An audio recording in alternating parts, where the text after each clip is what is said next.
Good morning, good afternoon, good evening. Thank you for being with us today in this new webinar of the Low Emission Resilient Development Strategies platform for Latin America and the Caribbean, Let's LAC. I'm Ana Maria Majano. I'm the Secretariat Coordinator for Let's LAC, and I work at the Regional Agriculture, Higher Education and Research Center in Costa Rica. We are very grateful this morning to collaborate with the regional collaboration centers in Panama and St. George's for this webinar on climate-aligned crowdfunding and crowd investing in Latin America and the Caribbean. I'm going to give the microphone to Maria Laura Vinuela and Daniel Galvan from the Regional Collaboration Centers to tell you a little bit more about the centers and to introduce the objective of the webinar. Welcome, Maria Laura and Daniel. Thank you, Ana Maria, and thank you everyone for participating in this webinar. The aim of the webinar is to raise awareness on how crowd investing and the crowdfunding platforms can represent a source of finance to catalyze the implementation of mitigation projects in the Caribbean and Latin American region. My name is Maria Laura Viñuela, and I'm the team lead of the Regional Collaboration Centers in St. George's and in Panama. The Regional Collaboration Center in St. George's is a partnership between UNFCCC and WINDREF. It's based in Grenada, in the island of Grenada, and it helps to promote climate mitigation action in the Caribbean region. Hello, everyone. This is Daniel Galvan. I'm the technical officer of the Regional Collaboration Center in Panama. I would like to mention that this center exists thanks to a partnership between UNFCCC and CAF, Development Bank of Latin America. Sorry. Among other activities, we are here to support the global climate action. Many thanks for joining us today. Thanks.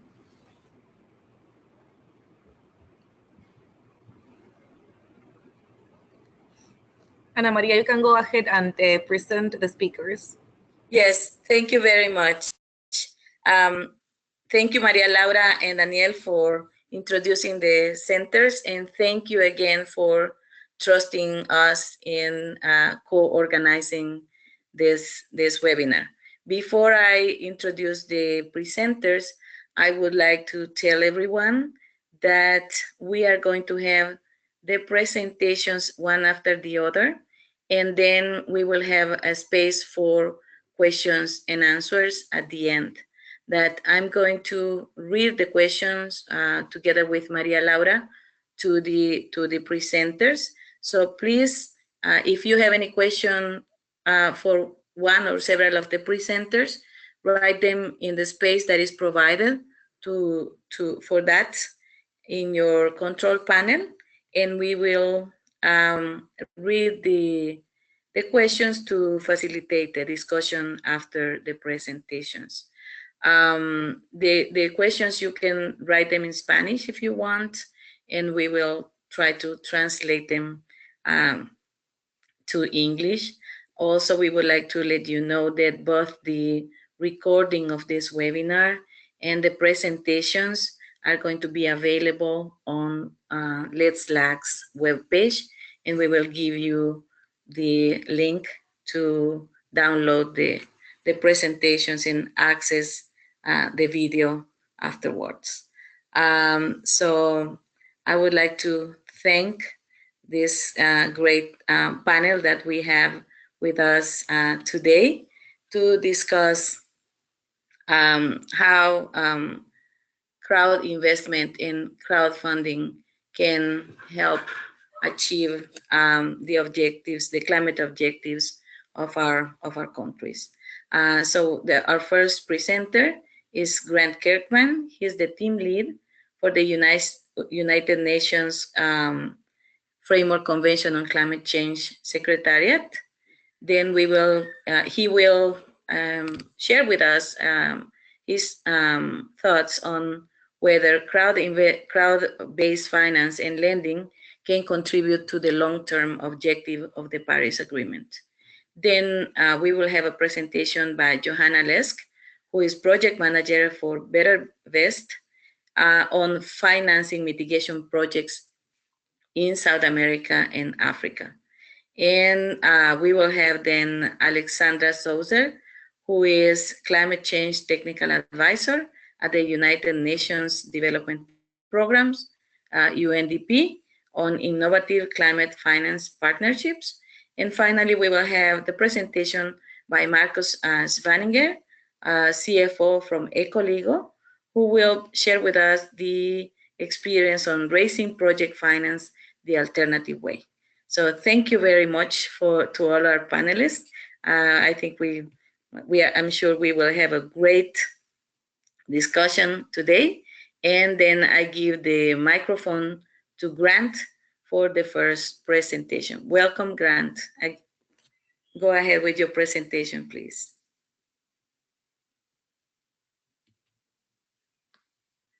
Thank you, Ana Maria. It's great to be here, and I'll just get this presentation fired up quickly. Let's see if we can share it for you. There we go. I hope you can see it now. It's coming up. Yes, we can see it. Okay, excellent. Good. Well, it's great to be here, and thanks very much for the time. And just to introduce myself, I'm from the Climate Change Secretariat in Bonn, Germany, and look after the coordination of most of the finance work or finance for climate work across our 5 regional collaboration centers, two of which are hosting this fantastic webinar today. I'm just going to give you a rough and a quick overview of where we are in terms of the agreements and what it is we need to be achieving, and how and ask the question, how can the crowd help to achieve the long-term goals of the Paris Agreement? We recall also that green finance, or finance that's aligned to the climate challenge and to the achievement of the 2030 agenda, the Sustainable Development Goals, has been said by Ban Ki-moon, our former Secretary General, as an enormous untapped potential requiring everybody to work together to meet the challenge. That challenge has been encapsulated in, everybody knows very well, the Paris Agreement, which was fundamentally put together by almost all countries. 197 of them agreed to do so in December 2015. And the Paris Agreement had sort of 2 major streams, which is to prevent global average temperature from reaching 2 degrees above pre-industrial levels. And in fact, the agreement talks about making sure that it's less, well below that, so trying to achieve 1.5 degrees. And then, as we know, that's going to be quite challenging, because the agreement also talks about trying to do that by mid-century. That means by 2050. And of course, we see in the news every day many countries being affected by the impacts of climate change. And so there's another prioritization, which is adaptation and resilience to the change that's happening to our climate. And that's the other global twin goal of the Paris Agreement. And in order to achieve that, we need the technologies, but in particular, we also need the finance to flow in the right direction. And the Paris Agreement talks about making sure that all financial flows, both public and private, and we'll talk a little bit about both of those just now, are consistent with that goal in the context of achieving sustainable development and achieving the Sustainable Development Goals, I should say. So basically, by mid-July this year, we have already 153 countries that have ratified this agreement. So now it's international law, And many countries are starting to take the international law and turning that into national laws and national policies that ensure that everything we do in our economies is moving towards these long-term goals. And that's quite important for consumers, investors, and the public to know. And it's really an important message also for folks on this webinar, to see that in actual fact everything we're doing is actually already being channeled and agreed at a high level, and also is supported by a number of other very key agreements and processes that are happening as we speak. Most importantly is, of course, the 2030 agenda, which I've mentioned already, which provides fundamentally a roadmap for generating what we call shared value in shifting capital away from the business as usual that we have today in trying to achieve increased prosperity, inclusion, and stopping environmental degeneration. The agenda was also signed up just before the Paris Agreement by 193 countries, so almost the same as the number under the Paris Agreement. And there were 17 goals set globally, and over 160 objectives, which 11 of those goals actually relate directly to the climate targets, like, for example, access to energy, infrastructure, partnerships, etc.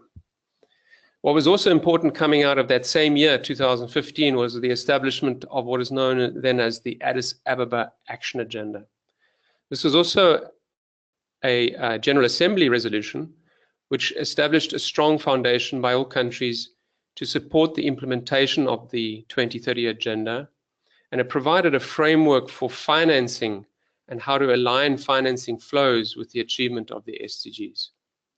And so that's also quite an important instrument, quite an important guidance document, quite long and very useful. And there's a whole program of work in countries that are hoping to align their financial flows and their national planning towards achieving the Addis Ababa Action Agenda. So that's sort of at the international level, but even moving down the framework a bit into the multinational level, we're seeing countries, groups of countries in particular, like, for example, the top 20 countries under the G20, also setting up what are known as study groups and integrating some of what has come out of 2015 into more cohesive frameworks. So, for example, the Green Finance Study Group, which has now been taken up by the Germans and hopefully will also be carried through by the Argentinians when they take over the presidency of the G20 next year. And then again, at the subnational level, you're seeing, for example, in the finance sector, certainly a lot of work being done and being taken up by the financial regulators, in particular the Financial Stability Board, which regulates all large banks, insurance companies in particular, who are seeing that the risk to the financial system posed by climate change is inherent and before us. And they've set up a task force which has now just recently produced guidance on how financial risk from climate change can be better disclosed and shared with investors, lenders, insurance underwriters, etc. And so we'll see a lot more work coming out of that as well. So you can see here too, an enormous amount of machinery, and these are just sort of the top 4 or 5, or 4 I should say, which I wanted to talk about, but there are dozens of many more underneath that. So as I said, despite the choices that we may make in the next half century or lead up to the half century, there is a clarity that the capital allocated today, the way we spend and move our economies today, determines the future. And we also know that public finance is both a strategic enabler. It provides basic services. This is the finance that comes from our tax bases, essentially. But ultimately, economies run on private finance, individuals and institutions. And that's where I think, to a large extent, the crowd comes in as a very innovative instrument for bringing in you and I, fundamentally. We also know that, in order to achieve the Paris Agreement long-term goals, we need probably around about $1 billion per year in terms of financial flows. And these financial flows are not going to come from public sources or from constrained government spending. We're going to have to include private sources, and we're going to have to include citizens. So mainstreaming climate becomes a key consideration in order to address the financing gap. And the financing gap is basically close to $750 billion per year at this stage. So the right investments and the right products, the right pipelines of bankable projects, and we'll get on to that a little bit now, are really important. And investors are actually quite ready to act. And we've seen that in a couple of examples I saw just now. But let's just talk a little bit about the size of the financial market. As you may know, the financial market is made up of capital markets, foreign exchange, derivatives, which are actually almost 10 times the size of the other two. The debt and equity side, which is where crowdfunding comes in, and then under debt we have long-term and short-term money markets. But basically the size of the total assets under management, or the size of the value of everything today in the private sector in particular, is in the order of about $300 trillion US. It's an enormous amount of money, of which a very small portion is actually aligned with the climate and the SDGs, and that's where crowdfunding is quite important in showing that through citizen action, fundamentally, we're aligning our spending in the right direction. And there's a lot of work being done, as I said, and in order to just explain what's needed, we have under the Paris Agreement these things called nationally determined contributions, which are basically sort of your outline maps for each country in order to achieve the 2-degree pathway. And they will comprise of, everything that has to do with the national priority, and it will include land-based issues, energy-based issues, and of course also adaptation-based issues in there as well. So these are all out there, and a significant number of countries have already, through the ratification process, already submitted their NDCs. They used to be called INDCs, now they're NDCs because of the ratification now. So they're actually quite useful plans for showing to investors and for the public where countries are going. But there is enormous sources of finance, as I've spoken about, public development finance, which is relatively small, and on the right-hand side, of course, your private sector finance, both domestic and international, which comes from various sources. And the trick is going to be to unlock these massive amounts of private finance, and some of that is done through using fundamentally public to enable and create enabling environments, or de-risk and make projects bankable fundamentally too, so that the flow of finance then starts to occur. So that's sort of connecting the dots a bit, and we're starting to see some of that already happening. We've seen policy commitments already, and some of that is being shown in the amount of money that's been coming out of and contributing towards the 100 billion goal, which was set up in Paris. We're seeing a lot of private sector commitments, so around 20 trillion of the 300 trillion has already been earmarked for opportunities in the climate space. We're seeing a lot of financial innovation, of which crowdfunding is one very important part. Green bonds are another really important part of innovating, and we're going to see the growth of sovereign green bonds as well. And it's important to make sure that those products, those financially innovative products, also contributing to the ultimate objective of the Paris Agreement. And that means we need to have tools and norms and standards to ensure that happens. And then, as I mentioned earlier, the financial regulatory environment is moving very fast. FSB I've spoken about already, but we're seeing a lot of work being done in the central banks, in the securities and insurance regulators as well, and encouraging that to happen. So what do we need, basically? We need more investment. We need more reallocation of capital flows towards low carbon and resilient investments. This requires additional upfront capital and risk sharing, as we showed in the connecting of the dots slide, to deliver fundamentally financial returns and resource savings. We need to include those countries that are most vulnerable, so more inclusion, and in communities that need access to financing and access to banking. And we need greater integration to ensure that the decision-making on investments are accountable to the long-term goals of the Paris Agreement, and also to avoid the next financial meltdown. Fundamentally, the 2008-2009 credit crisis was as a result of some instabilities in the housing market, which was the kickoff of it. We could see a much larger financial instability occurring as a result of inability to address some of the environmental challenges. And then project pipelines as well. Very important to ensure that we have projects out there that you and I, through the crowdfunding platforms, can be investing in. This needs a whole bunch of enabling factors, which I can talk about just now. And of course, private finance flows. And then more transparency, as I've just mentioned. So ensuring that everything we're investing in is actually having an impact in contributing towards the Paris Agreement. And here are some of the tools that are already available, for example, in the carbon markets. For example, the CDM are quite useful for that.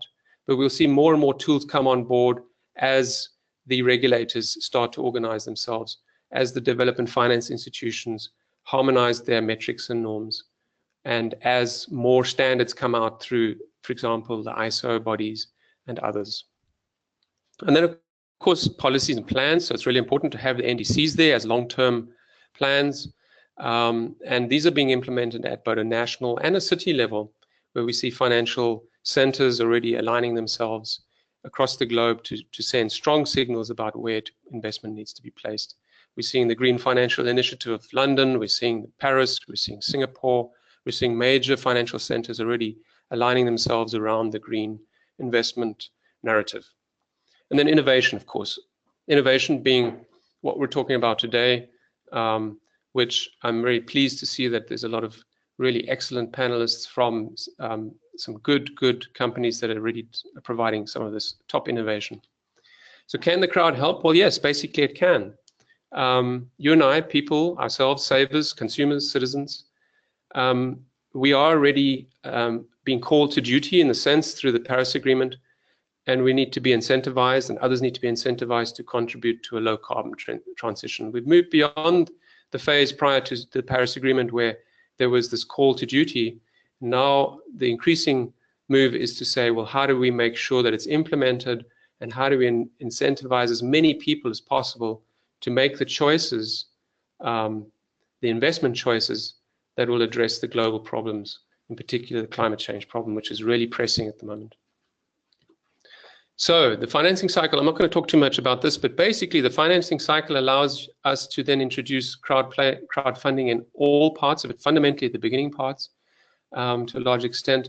And we're seeing also crowdfunding quite useful in filling what's known as the valley of death in typical project financing. So in the middle there, where your risks start to decline somewhat, but your funding is the most, somewhere around here, where the total project costs are quite excessive just before initial operation and construction phase. So crowdfunding can be quite useful there. It can be useful right across the board. And there are various platforms I'll leave my colleagues to talk about on that: equity platforms, debt platforms, donation platforms, etc. And how can we help to make sure it moves ahead? Well, as I said, enabling environments are very important. There's a lot of work being done on standardizing contracts, secure payment systems to some extent. Tax arrangements are quite important as well.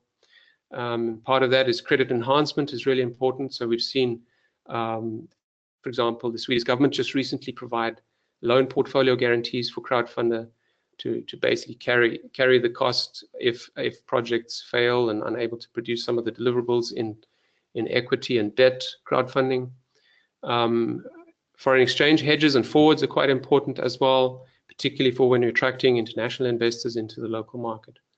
And then making sure that you're enabling environment, for example, in the power sector, that you have risk-free off-takers that can step in when power companies can't pay their dues. It's really important to ensure, as I mentioned, to have transparency. So the mitigation, the impact, the SDG impact needs to be verified and accountable and count towards the long-term goals. And then also ensuring that we provide international recognition for that. So there, the UNFCCC is really key as a partner in providing some of the platforms that we have at the COPs and through our various initiatives to ensure that what is done in the crowd space and in the financing space is internationally recognized and brought forward. And then through our regional centers, I shouldn't forget to say that we've got an enormous network of people we can pull on, and we're available to help you in every way we can, ensuring that projects are identified and other sources of finance in the total project finance cycle are also tapped into so that crowd can be used. And then, of course, yeah, the CDM is one important part as well. And I think to some extent, we may hear from Alexander on that later on. So to close, I'll just mention that we've already seen some, and I think Joanna will talk about at least one example where we've seen at least one CDM project being funded by the crowd. This was done in just a short space of time, within 18 hours. And this is also because these investments come with a guaranteed positive climate impact. And they're even government sustainable development priority approved. So they've been through the government approval process and are being stamped as having contributing to the national sustainable development goals. I'll close by saying we have regional presence right across the globe. As I've mentioned, we've got 2 regional centers here on the webinar today. And there are others, of course, in Africa and in Asia. So call on us, use us, and it's been great being here today, and I'll close off. Thanks very much.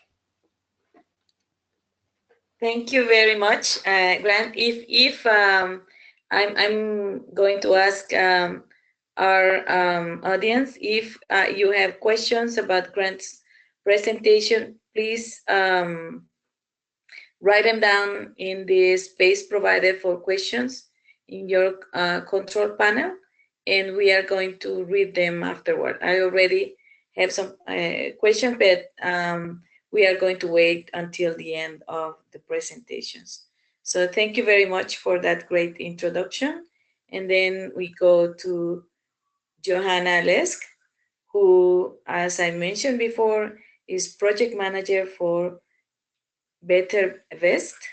Johanna, thank you very much for being with us here today. Please go ahead with your presentation. Thank you very much, Ana Maria.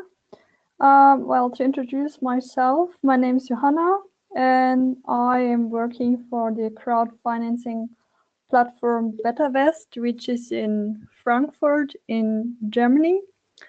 I first want to present Bettervest and how we work to you, and then in the end talk about a few projects in South America, in Africa, we have already realized, just to give you an idea of how the projects we finance can look like.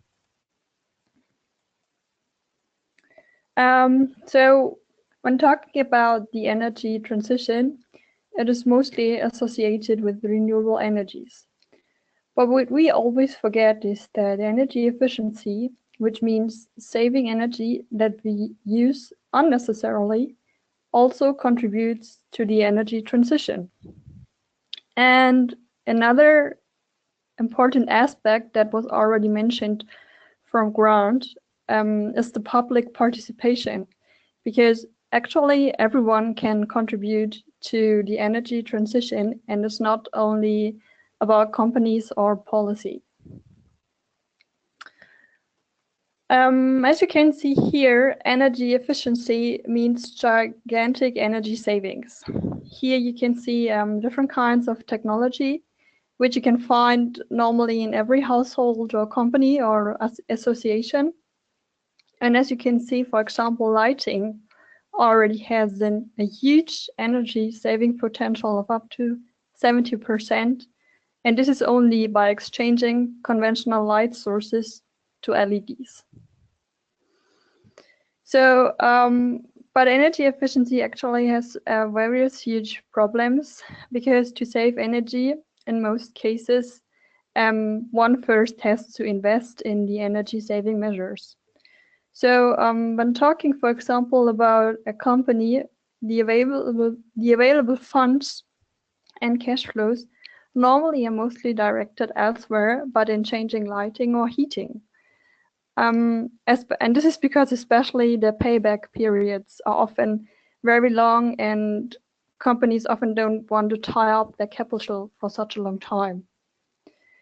Another big problem is that in general, a lot of people still aren't aware of how big the energy saving potential actually is. And another problem is that many financial institutes still think that these energy saving measures are too risky and therefore don't grant any credit. So, but here comes the solution. Bettervest is the world's first crowd investing platform for energy projects where citizens are able to participate in these energy projects, and in return they benefit financially from the energy costs saved. There are different kinds of crowdfunding or crowd investing.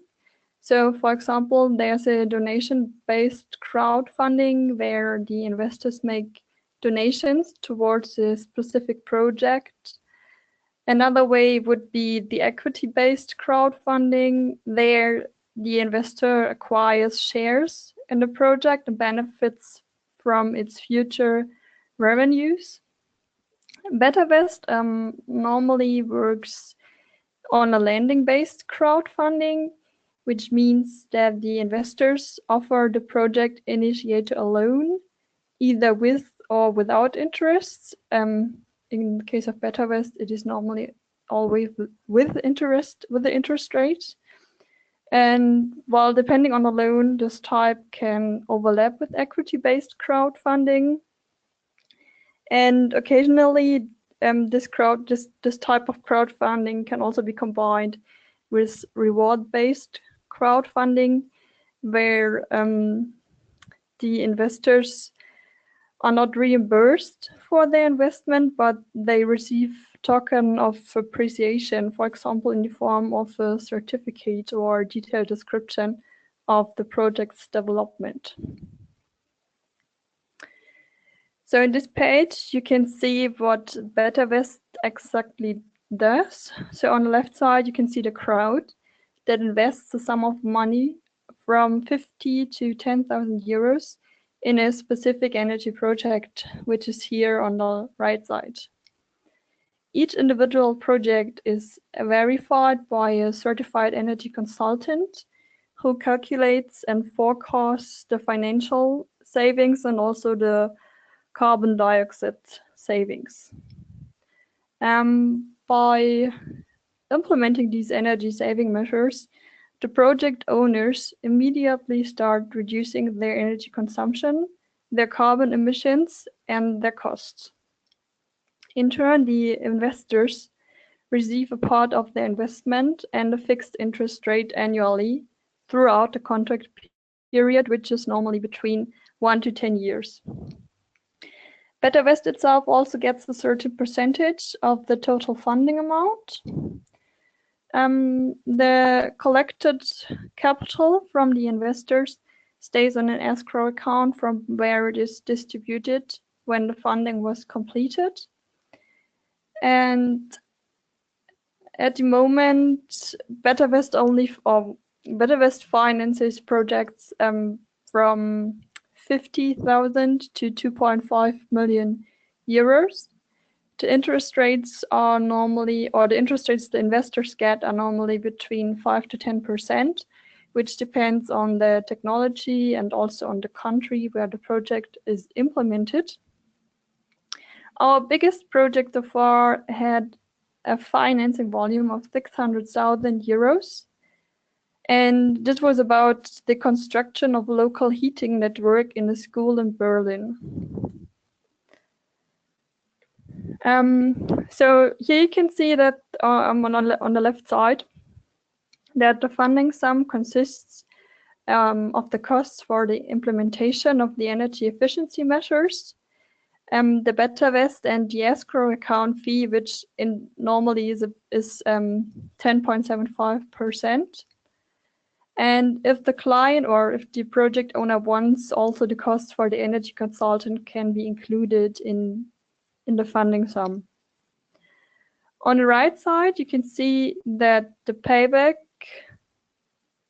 is made through annuities, which means that the investor receives a fixed sum every year, and this includes a partial repayment as well as the interest rate. Some of you might now ask themselves, why should one choose Bettervest instead of a bank? So firstly, I want to say that Bettervest is not in competition with traditional bank financing. We see ourselves as a complementary resource, which can be used in combination with other financing methods. Furthermore, unlike a bank, Bettervest not only funds your project, but also makes it become a valuable marketing asset. We have marketing experts that through individual marketing strategies, they have, like, the project owner can use the crowdfunding campaign to, for example, engage the employees or customers in the local community and to communicate your corporate social responsibility. Another very important reason is that the bank normally doesn't have an extensive knowledge regarding energy efficiency, while there are engineers working at Bettervest who support the project from the beginning until the end. There are still more reasons why one should choose Bettervest to finance their project. So first of all, we do not only focus on renewable energies, but most of our projects are also based on energy efficiency, which I explained before. We do fund projects nationally and internationally, which makes us the only platform in Germany to do so. But here I have to mention that right now we can only finance projects either in Germany or in Nigeria directly. In other cases, we always need a German SPE to finance a project abroad. And another reason is that everyone in Germany gets the opportunity to participate, as users can invest as little as 50 euros, as I also mentioned before. Furthermore, our team is diverse. We have people with different backgrounds and expertise. For example, we have engineers, energy efficiency specialists, IT specialists, and marketing and financing experts. We have an extensive network of consultants and experts at our disposal to support the due diligence processes. And last but not least, our patron is an expert on resource efficiency and climate protection, and which is Ulrich von Weizsäcker. So in the end, as I said, I would like to show you some examples of projects in South America and in Africa, which were financed via Bettervest, to give you an idea of what the project's Bettervest realizes looks like. So this is a project which was already mentioned by Grant. This project was realized in Colombia, where 2 landfill gas projects were initiated in Cartagena and Pirgua Tunja. And in the scope of these projects, the gas produced on the landfills was to be collected and burned. This causes the methane to oxidize, whereby its emission into the atmosphere is avoided.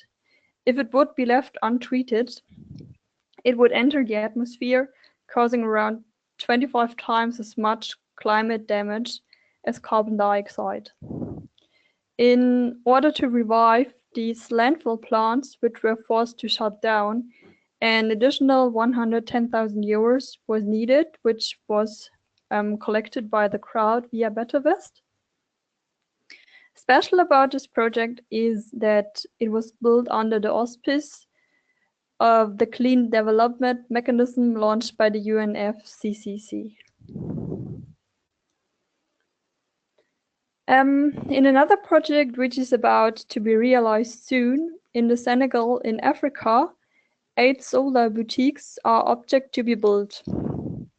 The background is that in the Senegal, 32% of the rural population lack access to electricity. This significantly hinders the self-sufficient development the country is striving for. Another big problem is the high unemployment rate amongst young people. And with this project, the project owner Bonergy, which is a supplier of electricity solutions, wants to kill 2 birds with 1 stone. So its solar boutiques provide rural areas with light and clean electricity, while also creating jobs for young people. These boutiques run on solar energy, and they will be operated by independent franchisees. Revenue will be generated by, for example, selling daily consumer goods, but also solar products like solar lamps and solar home systems. And this project is so special because there it is not only about energy savings, but also about creating jobs for young people. And these franchisees are given 3 years' time to repay the purchase price and the financing costs. And afterwards, they run the business independently. And in order to ensure their self-sustainability, Bonergy also supports the young entrepreneurs on their way to economic independence throughout this 3-year period. Another example for a project is in Ghana. There, a photovoltaic system was installed on the roof of a hospital, and this way the energy supply enables the hospital to pursue its operational priorities also during the frequently occurring power outages. And to also ensure the supply of the energy, a storage system was put in place. And furthermore, which is really good, the additional electricity generated by the system, which is not used by the hospital, can be fed back into the public grid, for which the hospital will be credited. This way, the hospital prevents a total of 26,000 kilograms of carbon dioxide from being emitted into the atmosphere.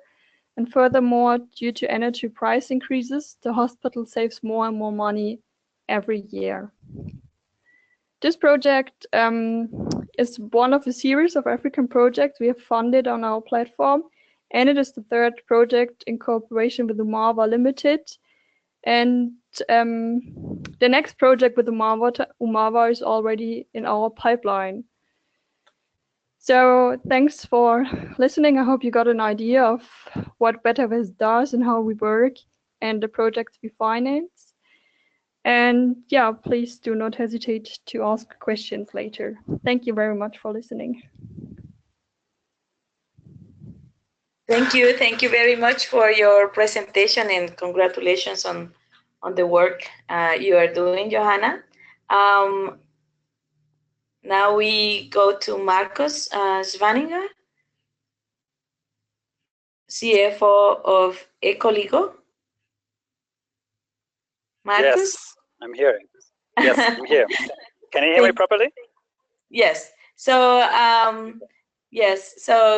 Marcus, please go ahead with your presentation. Welcome, and thank you for being with us today. Yeah, thank you very much for having me, and hi everyone. I know it's morning in your case, it's late afternoon in my case.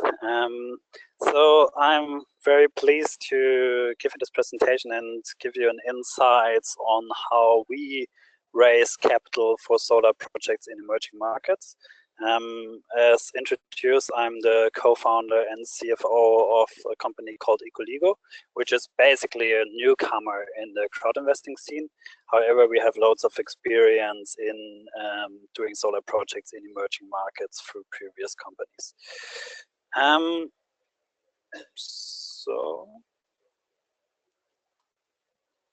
Okay, so our vision as Ecoligo is to accelerate the global use of CO2 solutions to secure a sustainable energy future. That shows you two things, basically. We work globally, that's one thing, and we work on sustainable energy. That's the second thing. I already said I'm concentrating on solar. This is simply because as a young company, you have to start somewhere. So our focus currently is on solar. However, that doesn't mean that we exclude other technologies and we would not look into them. Having said that, a little bit of background about Ecoligo. As I said, the company is young. It was just founded in 2016. However, we have grown fast since then, and we now have offices in Berlin and Frankfurt in Germany, and in Accra, which is the capital of Ghana. With 8 employees at the moment, also same as in Bettervest, spread over marketing experts, finance experts, and engineers. We currently have a focus on Sub-Saharan Africa. Again, this is the current focus, but it doesn't mean that we would not look into projects in Latin America. In fact, we would be very interested to do so. Currently, I'm also working on projects in Chile, which might be our first step into the continent, but we are very open also to other countries in that region. So our approach, it's basically not that different to the Bettervest approach. So we also have a platform in which we raise money from private individuals. In our case, we start at 500 euros. From them we collect the capital for the solar projects. Then we work with local partners to install the system. And we have as off-takers, we have end consumers that receive the low-cost solar power. And this is the type of projects that we are doing. So as you can see, I'm starting from the bottom. The bottom is the energy off-takers. And this is, in our case, we focus on commercial and industrial clients. The reason for this is very simple, because we see for these clients, we see the lowest risk profile of projects. So let's have a look at the other options. So another option would be to supply electricity to the national grid, which is, at least from the experience in Africa, pretty complicated. First of all, you need to deal with the authorities, and then secondly, you have a public utility as an off-taker. The thing with the public utilities, at least that's the case in Africa, and I can't tell how that's the case in Latin America, but in Africa, the case is that most of them are struggling paying you back, and you face payment delays of up to 6 months, and this is something we want to avoid. Then the other possible business models in emerging markets is obviously supplying power to rural households. So Johanna from Bettervest has given some examples for these types of business model, for example, where you operate with a solar kiosk. However, this is also something we are excluding. I like this from a social impact, but I don't like it that much from the risk profile, and that's why we are not taking it on the platform. So in our case, energy off-takers should be commercial industrial clients. That can be like manufacturing, that can be tourism, that can be agriculture, or that can also be public infrastructure like hospitals, private schools, universities, etc. And for the type of projects, we basically do all the 3 options. So just simple grid-connected PV systems without batteries, PV diesel hybrids, and PV diesel battery systems. And obviously the value proposition in each case is different.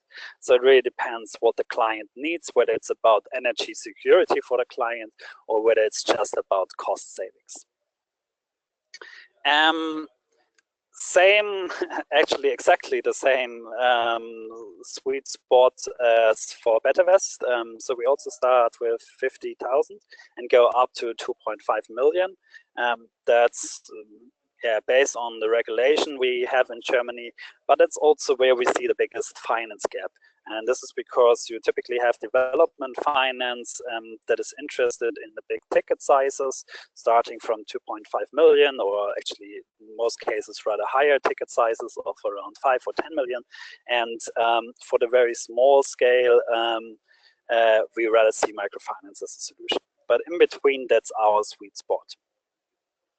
So here comes now the point that differentiates us from pure platform business models such as Bettervest. So with us, you're gonna have basically two options to work with us. The first one is on the right-hand side, which is the third-party projects, and this works exactly the same as Bettervest. So you put a project on our platform, we're gonna finance it, and you pay us a commission fee when we successfully finance the project. So that's option number one. Option number two is actually that we become the owner and operator of the solar system. So in this case, for example, if let's imagine you are a solar company, an installation company, and you don't want to deal with the project and all the financing, then you would approach us telling us we have these industrial clients, they're looking for finance solution, and then we would jump in, take on the projects on our balance sheets and finance them through the crowd investing, and we own and operate the system and make our revenue by selling the power to the client. So that's the two options, and that of course brings depending on what you are looking for, that provides you, I think, a good amount of options to work with us. Here you can see it in a simple graph how it works. As I said, we always have commercial and industrial clients as energy off-takers. So that's what you see on the right-hand side. So they benefit from the solar power, and then they pay for the solar power. And this contract relationship for the electricity payments can be twofold. It can be either a lease agreement, or the alternative would be that it's a power purchase agreement, so a PPA in which the client pays per kilowatt hour. And then that's basically the two models that I have mentioned. It can be either us owning and operating the solar system, or it could be you. And then either us or you would receive the electricity payments, and from these payments you would pay back the crowd investors. So jumping to the next slide, and this is again something that differentiates us from Bettervest and brings probably a bit more flexibility to you. Because we don't have to, what Johanna mentioned, that they can work with German companies, or they have to raise the money either in Germany or in Nigeria. That's possible in their case. And in our case, we have structured the business model in a way that we ourselves collect the money from the crowd investors. And this we are doing through this Ecoligo crowd investing collecting SPV. So we set up a legal entity in Germany that is collecting the money from the crowd investors, so same as the Bettervest case, but then we on-lend the money to the project. So we on-lend the money cross-border from this crowd investing collecting SPV. And that brings the benefit with it that we are flexible and can actually work in each and every country. And that also brings the benefit for our crowd investors because we can collateralize the loan. And that's what we are actually doing. So when you do a deal with us, and you would get a loan from us. So this is the model B. So in which we would not operate the project, but you would do it. You would receive a loan from us. We would ask for the solar system as a collateral. And secondly, another benefit of the structure for you guys is that you don't have to deal with the crowd investors. That's what we are all doing. So we are doing all the communication with them and all the payment streams, etc.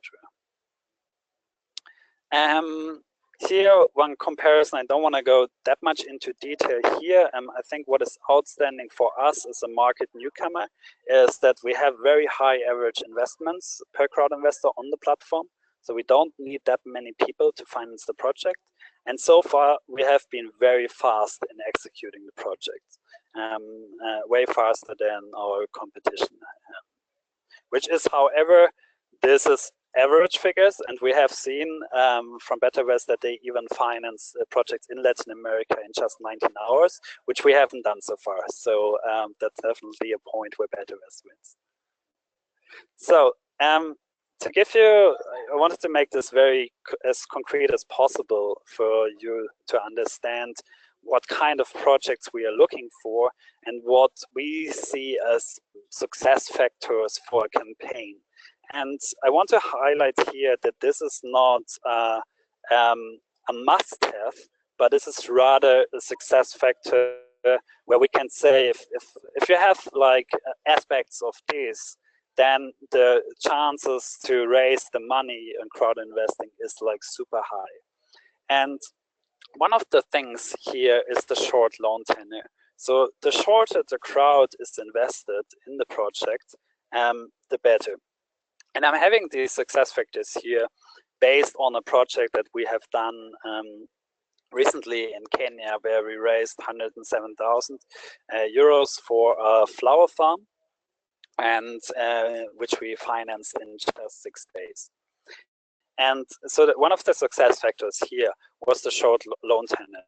So the crowd investors, they see a correlation between the loan tenure and the risk of the project. So the longer the loan tenure, the higher they see the risk. So they rather look into projects with short loan tenures. So that's one thing, which you need to consider when structuring a project. So it's better to structure the project with this industrial off-taker to ask him in the beginning for high payments so that you can pay off the loan rather quickly. The second thing is we structure our projects in a way, or at least the ones that we have so far in a way, that there's absolutely no currency risk involved. That's, of course, not possible for each and every project. In this case, it's very simple because the flower farm is exporting roses to supermarkets here in Europe. So they make their revenues in euros. So they are able to sign a lease agreement in euros. And with this lease agreement, the revenues we take to pay back the crowd investors in euros. So you see there's no currency risk along the value chain. That's, of course, the perfect scenario. If that's not the case, then you need to see how you deal with the currency risk. So what we are currently struggling with is electricity offtake agreements that are not in hard currencies, because then our crowd investors would run into currency risks which we would not take on the platform. Then there's one thing, social impact. Social impact is, again, this is not a must have, but it's a nice to have, because you can sell the project much easier on your platform to crowd investors. In this case, the flower farm is Fairtrade and MPS certified, and they are doing a lot for their 1,500 employees. For example, offer them free vaccination, also working with the local schools, etc. So there's a social impact in this project, which we also have in the marketing material.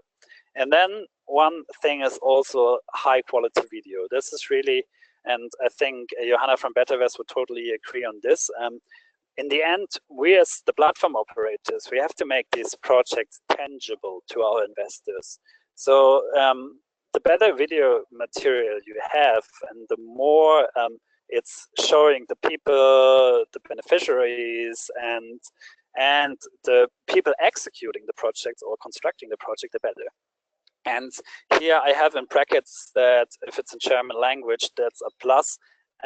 Again, this is not a must. So what I would do always is allow English-speaking videos. I mean, we could also think of Spanish, of course, and then just work with German subtitles. And we would do the translations. You don't have to deal with that.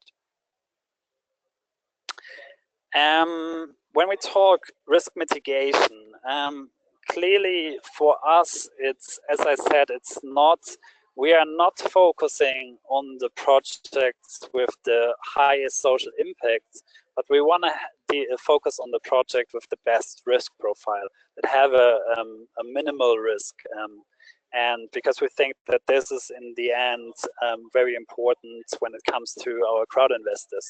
And for this project, I want to highlight like 3 areas where you can mitigate the risks. One is obviously the technical risk. So preferred from our side is simple technical setups without batteries, because the battery is still the weakest part of the solar system. So the easiest technology setup we prefer if it's just a solar system supplying a client and there's no batteries involved. Then secondly, we ask for tier 1 equipment suppliers. So in the project that I just showed you for Pentaflowers in Kenya, it's Canadian solar modules, Schlette mounting systems, SMA inverters, and meteor control for the remote monitoring. This is not a must to use these brands, but it needs to be high quality equipment. That's something that we really take care of. And then one thing is that we always work with experienced EPCs. So in the case of the Pentaflower project, it's an EPC. So EPC stands for Engineering, Procurement, and Construction Companies. So it's basically a company doing the turnkey construction, which could be you also. So that's also what would be looking for Latin America, for strong EPC partners with a certain track record. And here in this case, it's a South African one for the project in Kenya that has built over 10 megawatts of installed capacity already. Then one thing that we do also to mitigate the risk is that we work with Allianz Climate Solutions as a technical due diligence partner. So we send them all the technical details of the project and ask them for an assessment. And this is also what we publish to our crowd investors, so that they see that it's not only Ecoligo saying that the project is technically viable, but it's also like a big company such as Allianz, which is one of the biggest insurance companies in the world, is saying that these projects are technically sound. Then, in regards to the business model, I think I mentioned all the parts here already. So it's important for us that what we would not do is to finance the energy off-taker directly. So we always focus on business models in which either we are owning the assets, or you, which would be a solar company, owning the assets and selling power to the client.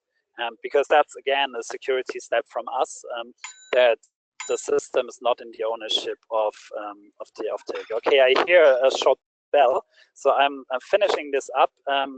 Currency risk, of course, try to avoid it as much as possible. If the payments for the energy is not on a kilowatt-hour basis, but on a fixed monthly basis, that's of course preferred.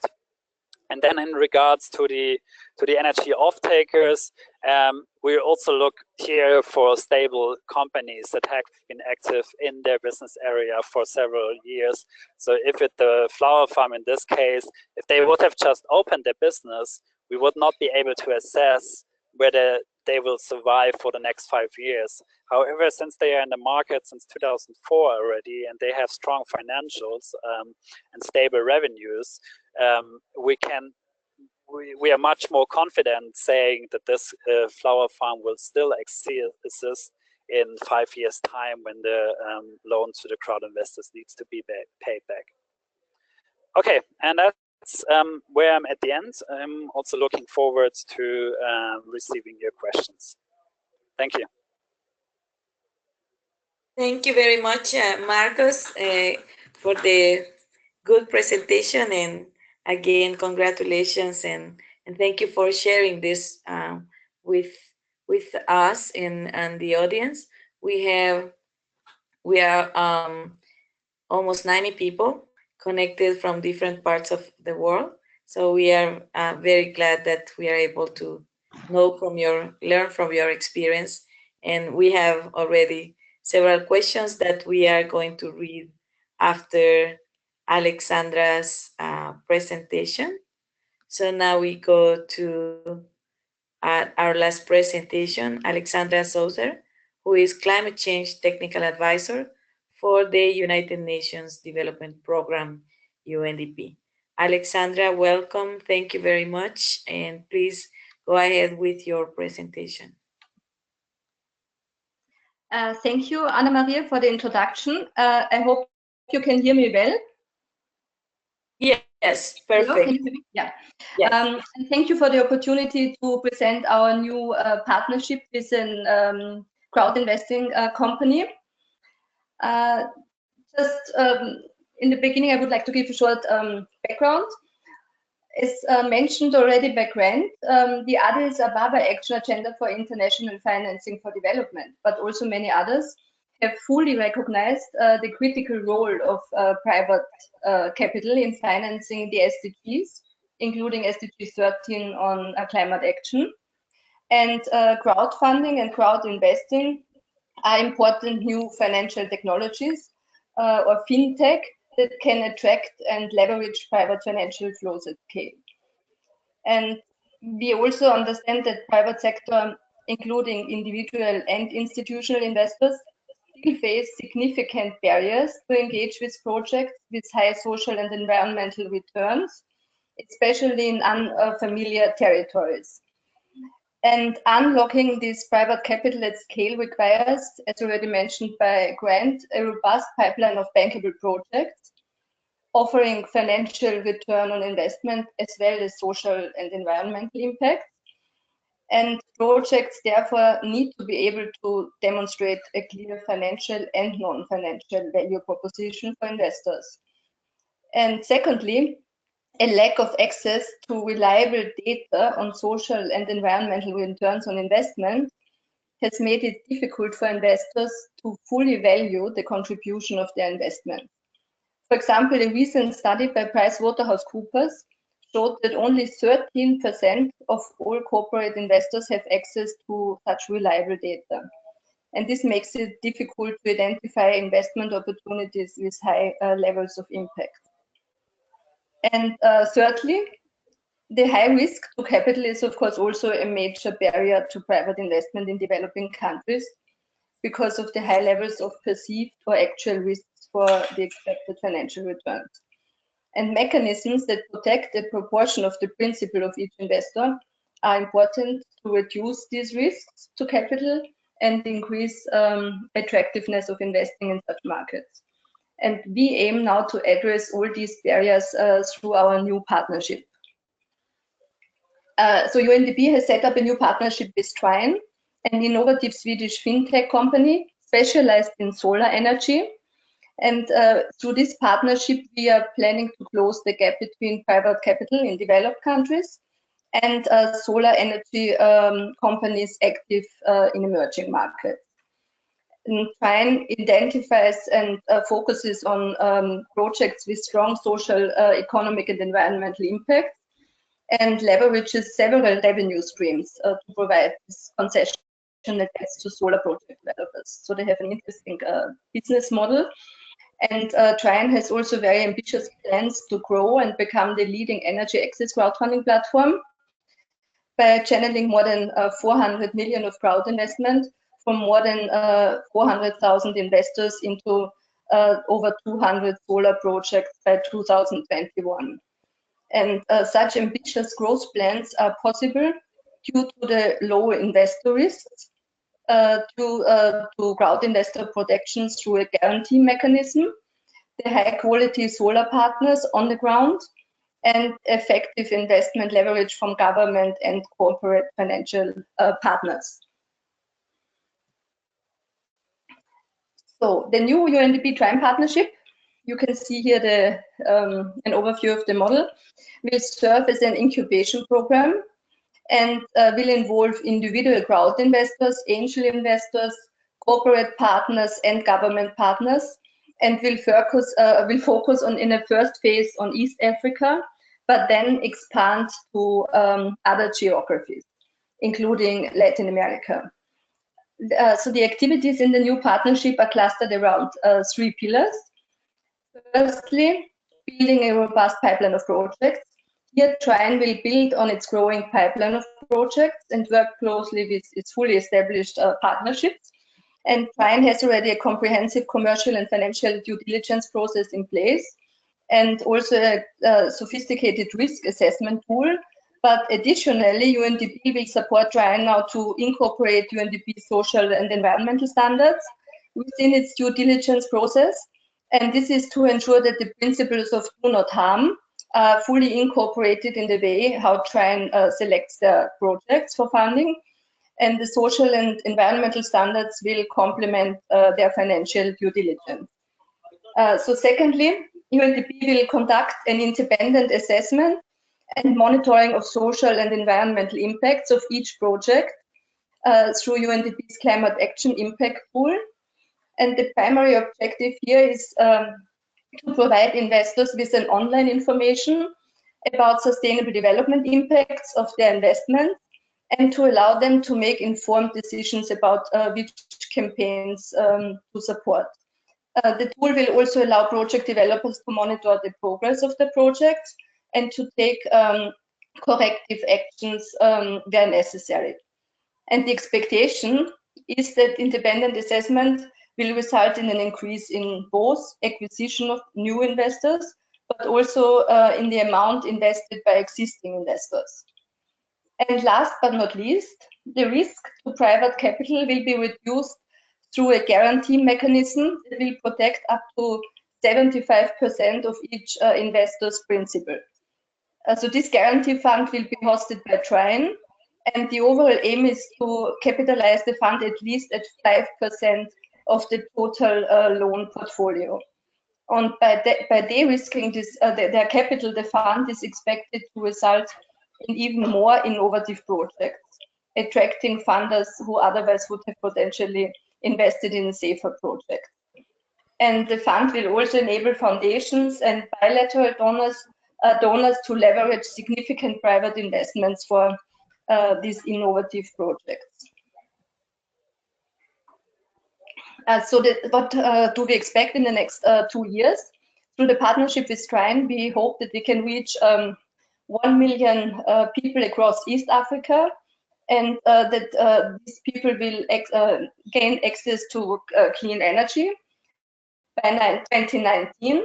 And to achieve this outcome, the partnership is expected to leverage an additional $7 million in private investments and fully fund 45 bankable projects with high social and environmental impact. And UNDP is already planning to engage with more crowd investing platforms and expanding to other geographies. We are also talking to aggregators like Climate Mundial, who are hosting the Paris Climate Bond. And we are trying to really scale this up significantly over the next 12 months. So, and last but not least, the Climate Action Impact Tool that we just completed will be applied in each of the projects of the partnership and will provide investors with information about the sustainable development impacts of their projects. The tool tracks significant direct impacts of projects and follows the ICAT guidance, and has 3 broad areas of outputs: a descriptive element that summarizes into a single report an overview of the planned climate actions. Then a qualitative element that provides a graphic visualization, as you can see here on the slide, and allows investors to compare the various impacts of different projects. And then a quantitative assessment, which will directly feed into an MRV section of the tool and track the progress of projects over time. And monitoring of such key impacts will hopefully show investors if the project is on track in relation to the ex-ante expected impacts. And if the project is not on track, the monitoring can inform corrective actions. And in the future, we also foresee interest from private sector for reporting on social and environmental impacts of their interventions. This can, for example, also include monitoring and assessment of CSR strategies of national or multinational corporations. Oh my, sorry. Yeah, with this I come to an end. I hope you found it interesting, and I'm looking forward to your questions. Thank you very much, Alexandra. I'm sure there will be questions. This is a very interesting initiative, and thank you for sharing it with us. We have a number of questions already, and I invite the audience to write their questions. Maria Laura and I will read them to the panelists. So I will start with the first block of 3 questions. And so one is specific for one person, but the other 2 are general. And I would like to ask each of the panelists to please briefly address the 2 questions that are general, or one of them, if as you like. So the first question is from James Ellismore, and he says that until last year, in the United States, there were really strict laws on crowd investing, meaning that only accredited investors could put the money in. And he believes that this has been lifted now, but wants to know what is the situation like internationally. Does have money flowing internationally complicate crowd investing? How do we overcome these regulatory barriers?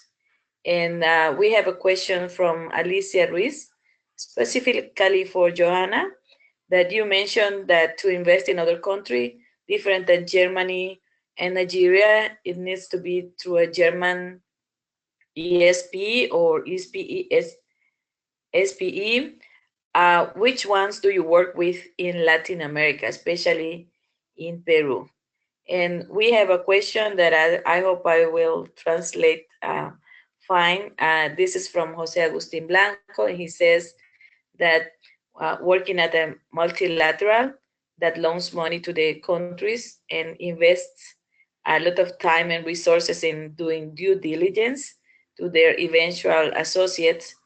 He wants to know how to do due diligence to all the participants in the crowdfunding process, how to avoid that corrupt capitals enter in a process like this. So please go ahead, maybe in the order that you did your presentations, to comment on these questions. Grant? Hello? Hi, Grant, I'm back, no problem. Okay. Yeah, no problem. On the questions regarding the regulatory requirements, I think maybe some of our platforms would be best answering those. I think on the others, I'm less clear. So I think most of them are actually going to be better answered by Johanna and Alexander, perhaps, and also Marcus. So I'll pass to the others. Okay, thank you. Thank you, Grant. Johanna? Yes, hi. So to answer the first question, I'm not sure about international cash flows, because as I said before, normally we work directly with projects in Germany or with German SPEs, and there's no international cash flow because we transfer the money to the escrow account, and then from the escrow account it is transferred to the German company. Regarding Nigeria, it is actually the same. The money is transferred to the escrow account, and from there directly to Nigeria. So as far as I know, there's no problem with international cash flow regarding crowd investing, at least in Germany. And to the second question, we don't have SPEs in Latin America. Normally the companies who wants to finance a project with Bettervest, they come to Germany to found a German SPE, or probably already have a German daughter or mother company where the money can be transferred to from the escrow account and then be transferred to abroad. So, for example, before I was talking about one project in Ghana with the hospital. There, for example, we have a German SPE, Umava Germany Limited, and so the money is transferred there from the escrow account to this company, and then they transfer the money to Umava Ghana. I hope this answers the question. And yeah, Anna, could you repeat the third question? The third question is on due diligence. How do you ensure that there are no, how do you do due diligence in crowd investors and ensure that you are not allowing corrupt money to enter the process? Okay. Well, ourselves at Bettervest, we have finance experts. We have a look at the balances from the company. That normally it's the balances from the last 3 years. So there we have exactly a look at where the money goes to, where the money comes from. And regarding the technical due diligence, we have engineers and also these energy consultants who are independent from Bettervest, who also have a look normally at the cash flow, and if the money, or if there's this energy saving potential, and if it is realistic that with creating the project, the energy can be saved, and also if the technology is good and if it's worth its price. So yeah, that's what I can say. Thank you very much. We go now to Marcos. Do you have any comments on these questions? Yes, on both actually. If I understood the question on the due diligence correct, it was not really the question was not related to the due diligence on the project, but on the due diligence of the crowd investors. And please correct me if I'm wrong in this aspect. I understand that's the question. Okay. Okay. So what we do is we stick with there's a German money laundering law, which we stick to and which involves the identification of the investors. So that's what we are doing. And in regards to the first question of the regulation, and especially worldwide regulation, I can for sure say that it's really headache, because the thing is, what we currently have is different regulations in each and every country. So it's different in Germany to the UK to France. So even within the European Union, it's different in each and every country, which is currently forcing us to be only able to collect money from German crowd investors. Of course, we want to overcome this as soon as possible and open a platform internationally wide.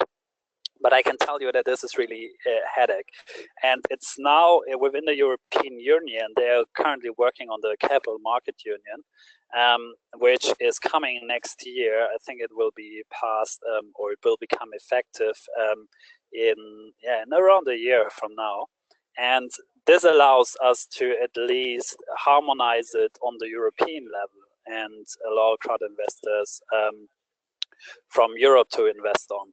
And on the specific question of accrediting investors and that they need to have experience in this, etc., I think, if I'm not mistaken, that's one of the requirements in the US or in a certain specific country. So there is, again, as I said, each and every country has different rules. So in Germany, for example, it's all the small investors that invest privately are only able to invest a maximum of 10,000 euros, and they have to they have to also, in the investment process, they have to tell also their experience with investments.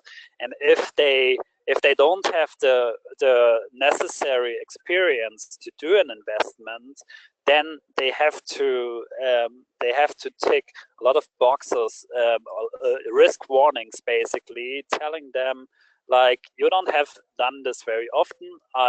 Did you really understand the structure? Did you look at the details of this?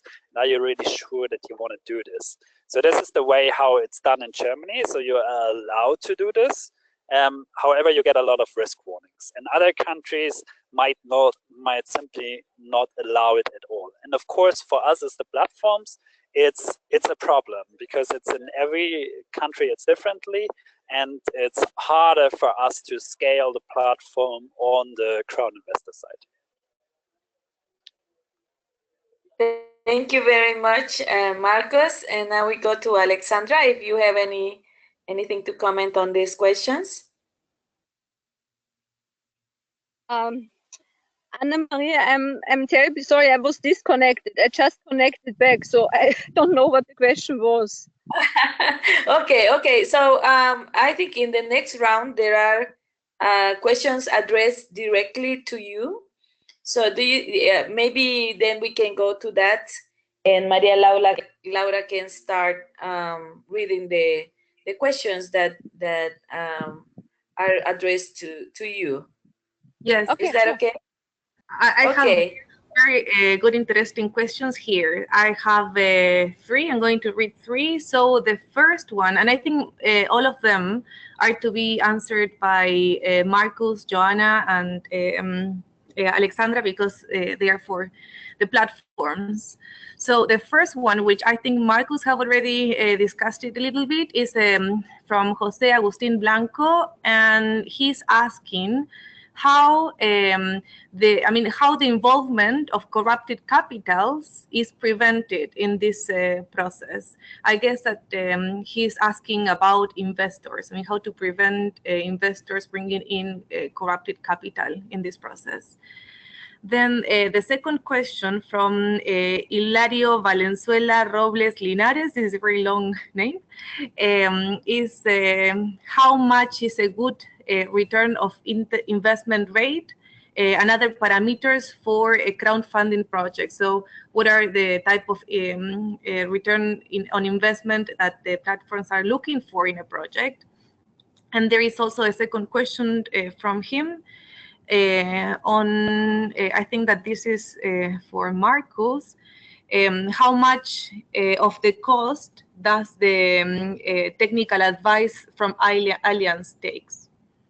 So I will give the floor to Joanna first.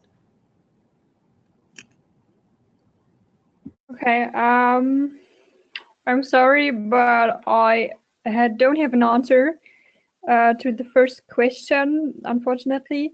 But maybe Marcus can help here. To the second question, I want to say, or as far as Bettervest is concerned, we have an average interest rate that is about 7 to 8%.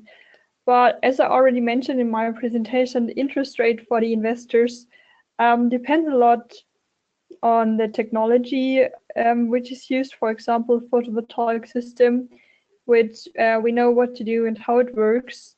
The interest rate is lower than when you're using a new technology.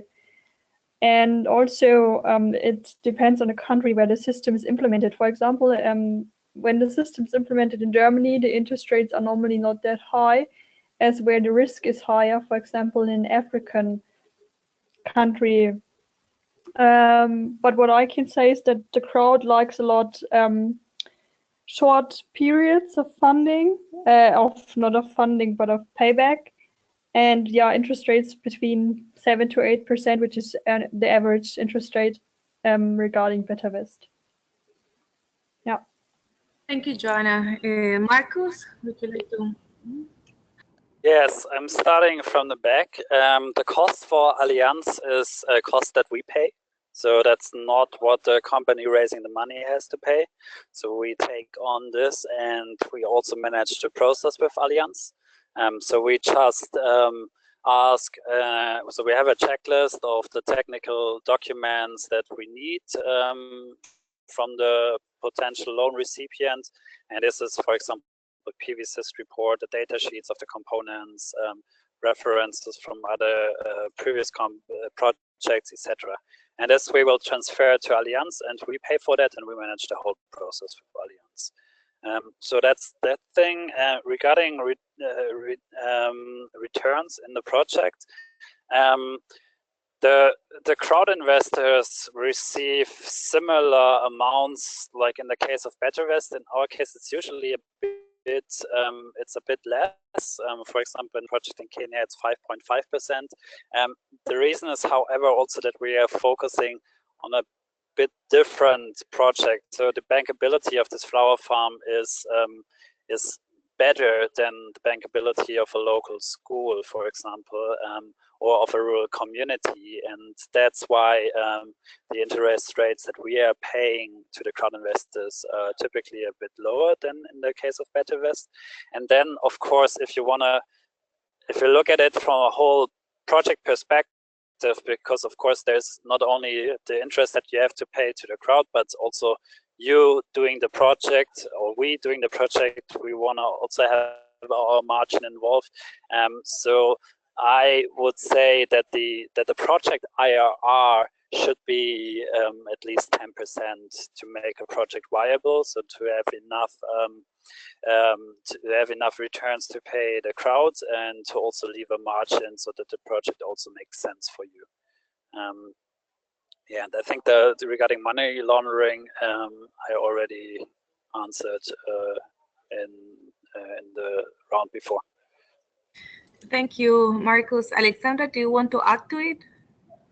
Yes, in Trine's case, so Trine charges 10 to 12% interest, and 50% of it goes to the crowd. So the return would be 5 to 6% for the crowd. And on the investors, I mean, Trine does a really careful due diligence of investors. And yeah, so we hope that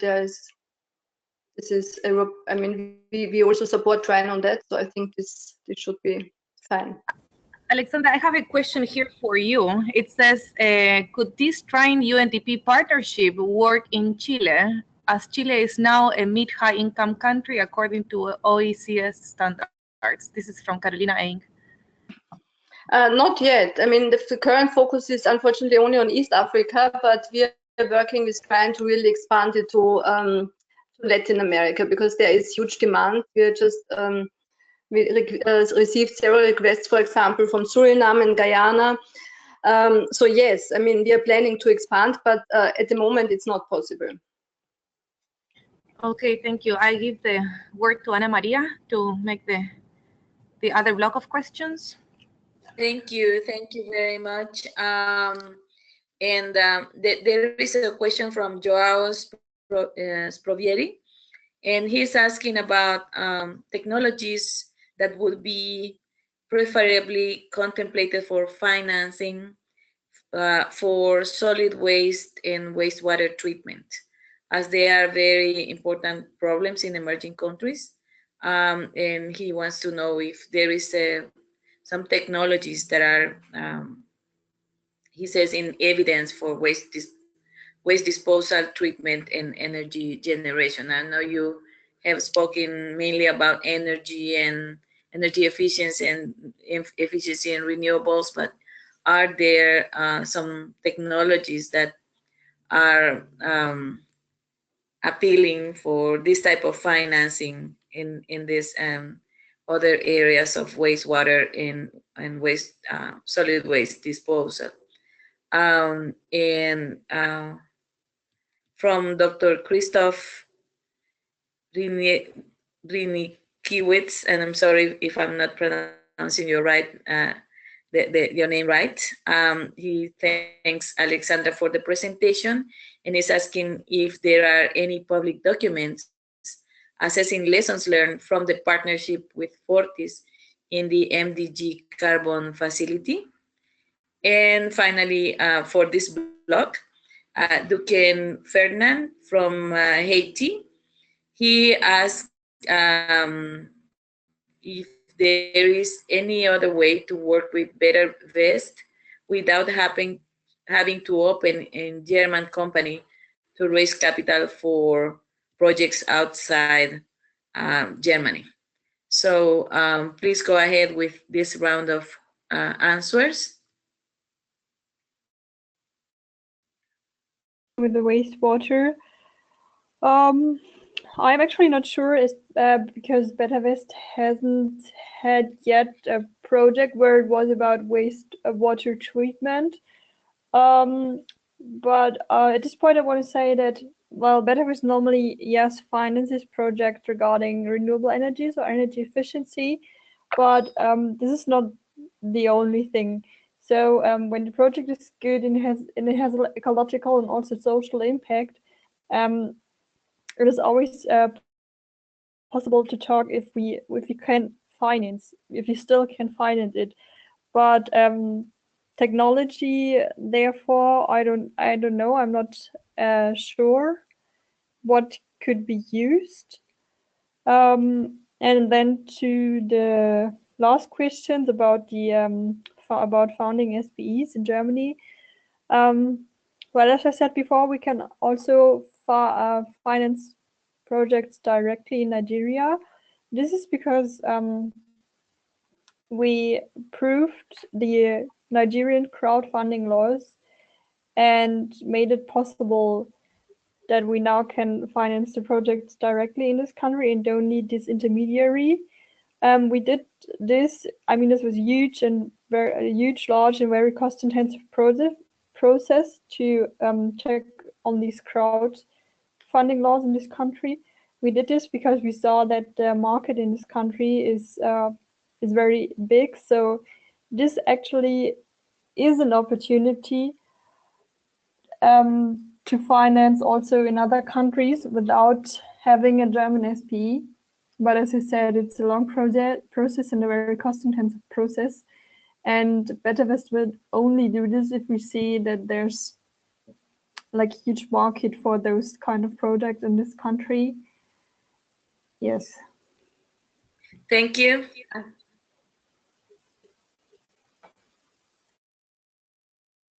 Okay, regarding wastewater, I'm really not an expert on this.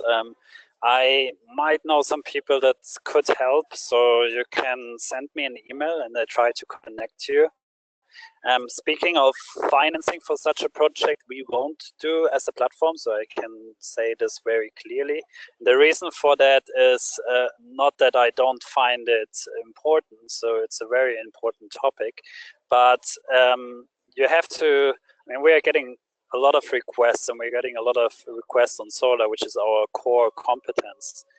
And so we want to make use of this and concentrate on the things that we know. Whereas for wastewater treatment, I would need to hire an expert on this or take an external consultant to assist us in this. And that's yeah, just a longer process that involves more cost, which is the reason why at this stage at least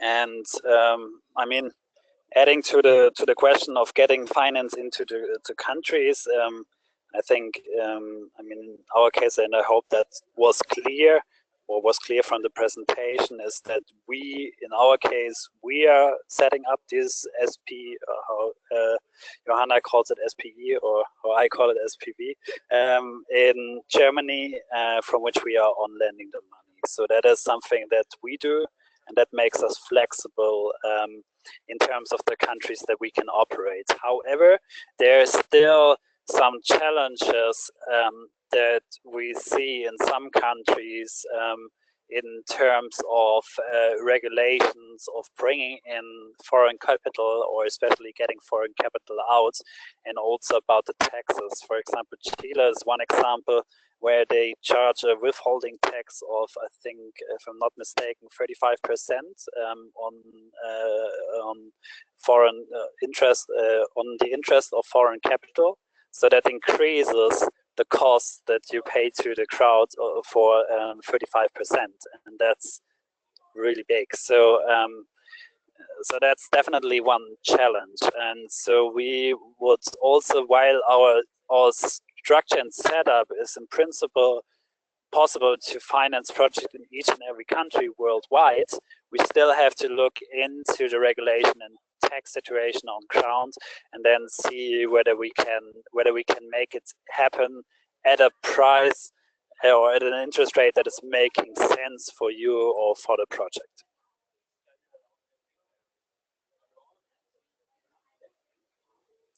That's it from my side. If I didn't miss any questions. Alexandra, do you have anything to add? Yeah, on the investment side, so Trine's crowd comes currently from Sweden and from the UK, where they can operate. And on the waste finance question, maybe Grant can add something here. Maybe there's some potential to, through the Paris Climate Bond. But I mean, I don't know. And on the MDG carbon question, could you repeat this question once again? Hello. Hello. Yes. Yeah. I'm sorry. I got what I didn't hear the last one. The last thing you said. On the MDG carbon question, I didn't hear in the middle of the MDG carbon question. Yes. It was whether there are any public documents that assess lessons learned from this partnership with Fortis. With Fortis, no. No documents. Okay, thank you. Thank you. So Maria Laura, I'll give the microphone to you for the last round of questions. Yes. Thank you, Ana Maria. Yeah, this is the last round. Also, based on the time, we are really running out of time. But I have like very different questions. I think they're very nice questions to finish this this webinar. The first question is from John Paul Moscarella. So he's asking the views from Joanna and Marcus about equity crowdfunding platforms. So he's saying that he's thinking of a business plan to look at this model, tentatively called Climate Crowd, early stage, high risk for startup companies or projects. So actually his question is on their views, so Joanna and Marcus' views on equity crowdfunding platforms. And then the last one is also very interesting, from Dr. Rini Kiewicz. He's asking, how is it possible to use the platforms not only to channel funds, but also enabling participation of locals and investors in the governance of the project, and so to promote the real energy democracy? And he is mentioning this rule, it's a Danish rule, that 20% of the shares should be devoted to locals. So this is a different type of questions, and yeah, it would be very interesting to know from Joanna, Marcus, and Alexandra about their point of view. So I give the floor to Joanna first. Okay, I'm not sure if I understood the first question right. So it was about my view about equity-based crowdfunding platforms. Yeah, I'm actually not sure about the question. Can you? Well, I don't know. Can you maybe repeat it? Yeah, I mean, he's asking your question, your point of view about this type of crowdfunding. Maybe this is something that, Grant, you would like to come in and maybe present your point of view. And he's asking about equity crowdfunding specifically. I can maybe comment on that. So I think if I understood the question correctly, so it's about growth capital for a young, high-risk company So it's company finance, not project finance, which is something that we, for example, don't do. But of course, it's totally right that you can also finance something like this by crowd investing, and then your preferred choice would be equity crowd investing. The thing here for equity crowd investing is what I would recommend you is to look into a model in which you have the crowd investor money collected and then invested as one sum into your company, with only one party having the voting right. Because what you want to avoid is, when running a company, that you have 200 people in your company that are taking with you the decisions what strategy the company is doing. So you really want to avoid, although it's nice to have this participation and to think about this democratic approach. However, if it's about running a business, you really want to avoid that you have to ask 200 people on their thoughts how to do the strategy for next year, or whether to enter this market or not.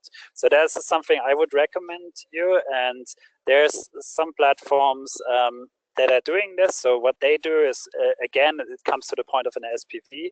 So they collect all the crowd investors in an SPV, and then the SPV invests in your company. And then you basically have this SPV as a shareholder, and then one person out of the crowd is selected as the managing director of this SPV, and this is the person you deal with this person is dealing on behalf of the whole crowd with you, but you just have one counterparty. And that's clearly what I would advise you when it comes to equity crowd investing. Thank you, Marcus. And then on the second question, what is your your opinion about how these platforms can be used to sort of promote democracy in the governance of the projects? That was the question, focus on local participation, right? If I understood that correctly. In terms of this, I mean, we would love to have local people involved in the project. Also financially, because I also think there is capital in the market and the people want to support these countries. In fact, we are already seeing this right now, that we have in our projects people from the diaspora. So for example, Kenyans living in Germany that invest into our project because they want to do something for the country. So I would also expect that there's a customer base of crowd investors in these markets that would love to participate in the project.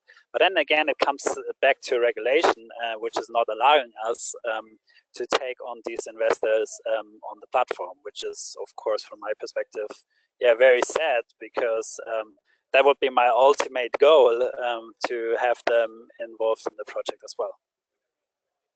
Thank you, Marcus. And maybe, Alexandra, you can, give your point of view with regards to... Yes, surely. I mean, sorry. So on the financial side, I will respond to the last question about community involvement. So on the financial side, we are also working with diaspora investors and coordinating this with diaspora platform with effort. So this will become a bigger component of our partnership. So there is definitely a huge potential, especially in Nigeria, Somalia. There's a couple of countries that are really interesting for diaspora investors. But on the community level, we are working very closely with the communities on the impact assessment. So the communities are involved in the do not harm assessment, as well as the positive impact assessment and monitoring of the impacts of the projects. And stakeholder consultations are a significant part of this impact assessment. So they are involved in the project from the very beginning and throughout the implementation. Thank you, Alexandra. And that was the last question. So I would like to take the opportunity to thank the panelists, all the presenters. They have been great presentations. I hope the audience was able to learn so much, and I'm sure that there will be more questions, and we're planning to also do repeat the same in Spanish. And I would like to thank also Let's Lack for co-organizing this with the RCCs. It has been a great opportunity for us as well. Ana Maria, I'm giving the floor to you for the closing remarks.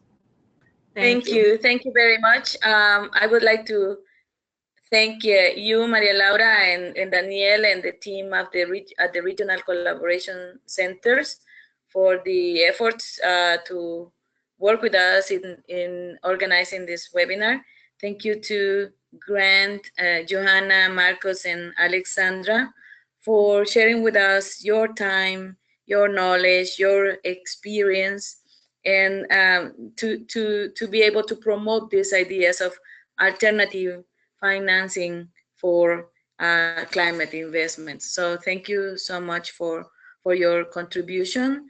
I would like to let everyone know that the presentations, the PowerPoint presentations, are already uploaded onto our webpage. You can see the link, the address there, and that we will very shortly have also available the recording of this webinar.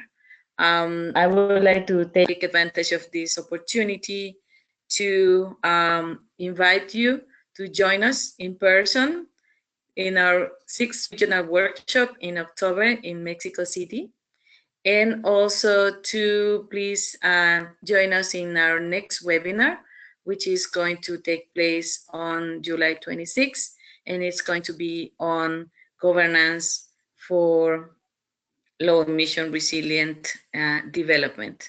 So thank you very much for being with us. Thank you again to our panelists and to our partners in this webinar, and have a great day and a great rest of the week. Thank you and good day.